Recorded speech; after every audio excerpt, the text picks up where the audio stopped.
Okay guys, what is up? So I'm going to be trying to do the Try Not to Cry challenge today. Hopefully you guys enjoy. I'm going to try not to cry, so here we go.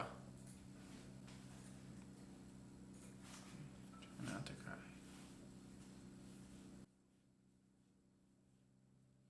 When I was a kid, I used to think that pork chops and karate chops were the same thing. I thought they were both pork chops. And because my grandmother thought it was cute, and because they were my favorite, she let me keep doing it. Not really a big deal. One day, before I realized fat kids are not designed to climb trees, I fell out of a tree and bruised the right side of my body. I didn't want to tell my grandmother about it because I was scared I'd get in trouble for playing somewhere I shouldn't have been. A few days later, the gym teacher noticed the bruise and I got sent to the principal's office.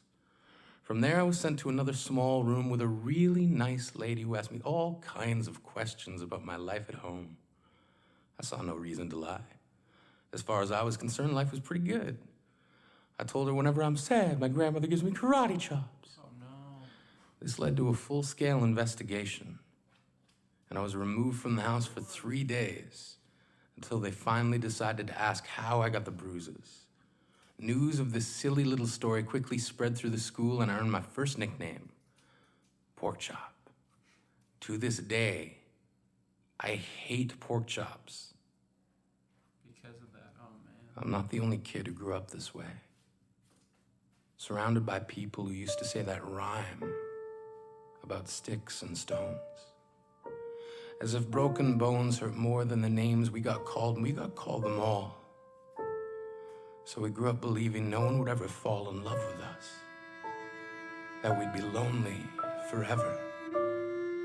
That we'd never meet someone to make us feel like the sun was something they built for us in their tool shed.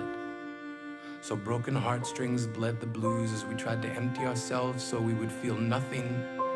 Don't tell me that hurts less than a broken bone. That an ingrown life is something surgeons can cut away. That there's no way for it to metastasize, it does. She was 8 years old. Our first day of grade 3 when she got called ugly. We both got moved to the back of class so we would stop getting bombarded by spitballs. But the school halls were a battleground where we found ourselves outnumbered day after wretched day. We used to stay inside for recess because outside was worse. Outside, we'd have to rehearse running away or learn to stay still like statues, giving no clues that we were there in grade 5. They taped a sign to the front of her desk that read, "Beware of dog." To this day, despite a loving husband, she doesn't think she's beautiful because of a birthmark that takes up a little less than half her face. Kids used to say she looks like a wrong answer that someone tried to erase but couldn't quite get the job done. And they'll never understand that she's raising 2 kids whose definition of beauty begins with the word mom. Because they see her heart before they see her skin. Because she's only ever always been amazing. He was a broken branch grafted onto a different family tree. Adopted. Not because his parents opted for a different destiny. This is difficult. He was 3 when it became a mixed drink of 1 part left alone and 2 parts tragedy. Started therapy in 8th grade, had a personality made up of tests and pills, lived like the uphills were mountains and the downhills were cliffs, 4/5 suicidal, a tidal wave of antidepressants, and an adolescence being called pauper. 1 part because of the pills, 99 parts because of the cruelty. He tried to kill himself in grade 10 when a kid who could still go home to mom and dad had the audacity to tell him, "Get over it."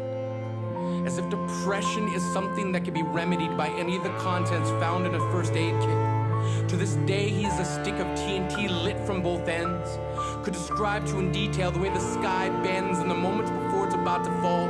And despite an army of friends who all call him an inspiration, he remains a conversation piece between people who can't understand. Sometimes being drug-free has less to do with addiction and more to do with sanity. We weren't the only kids who grew up this way.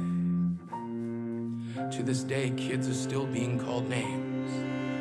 The classics were "Hey Stupid," "Hey Spaz." Seems like every school has an arsenal of names getting updated every year.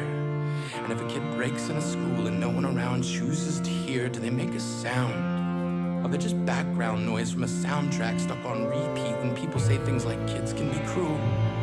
Every school was a big-top circus tent, and the pecking order went from acrobats to lion tamers, from clowns to carnies. All of these miles ahead of who we were freaks.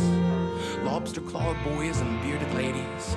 Oddities juggling depression and loneliness, playing solitaire, spin the bottle, trying to kiss the wounded parts of ourselves and heal. But at night, while the others slept, we kept walking the tightrope. It was practice, and yes, some of us fell. But I want to tell them that all of this is just debris left over when we finally decide to smash all the things we thought we used to be. And if you can't see anything beautiful about yourself, get a better mirror. Look a little closer. Stare a little longer. Because there's something inside you that made you keep trying despite everyone who told you to quit. You built a cast around your broken heart and signed it yourself. You signed it. They were raw. Because maybe you didn't belong to a group or a clique. Maybe they decided to pick you last for basketball or everything. Maybe you used to bring bruises and broken teeth to show and tell but never told. Because how can you hold your ground if everyone around you wants to bury you beneath it? You have to believe that they were wrong. They have to be wrong. Why else would we still be here? We grew up learning to cheer on the underdog because we see ourselves in them. We stem from a root planted in the belief that we are not what we were called. We are not abandoned cars stalled out and sitting empty on some highway. And if in some way we are, don't worry. We only got out to walk and get gas. We are graduating members from the class of We Made It. Not the faded echoes of voices crying out names will never hurt me. Of course, they did. But our lives will only ever always continue to be a balancing act that has less to do with pain and more to do with beauty. Holy cow.